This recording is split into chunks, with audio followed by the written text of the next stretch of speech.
C'est un trésor parce qu'aujourd'hui, la plupart des graines qui sont semées en agriculture pour refaire de la prairie, ce sont des graines dont l'origine n'est absolument pas garantie. Ce sont des graines qui sont développées par les semenciers, donc déjà les variétés ne sont plus du tout des variétés naturelles et sauvages. Et d'autre part, leur origine vient principalement des pays de l'Est, voire de Chine pour certaines espèces. Donc on n'est plus du tout capable de garantir l'origine de nos graines et de refaire de la véritable prairie naturelle. Donc ça, c'est une garantie d'un milieu et aussi une garantie génétique pour les pollinisateurs.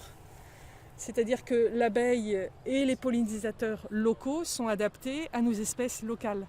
Donc si on a des espèces qui viennent d'ailleurs, eh bien, leur date de floraison, ça se trouve, ne correspond pas au moment où, par exemple, l'abeille va venir butiner. Ça veut dire quoi? Ça veut dire que si vous regardez celle-là, par exemple, elle s'appelle l'Achillée millefeuille. L'Achillée millefeuille, que vous trouvez dans le commerce, les graines viennent de Nouvelle-Zélande, principalement, à 99%. Ces graines qui viennent donc de Nouvelle-Zélande, elles ne fleurissent pas au même moment.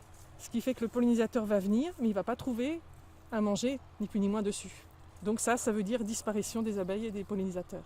Donc refaire de la prairie sauvage, c'est aussi la garantie pour le pollinisateur de faire de la préservation des milieux naturels et de la biodiversité au sens large.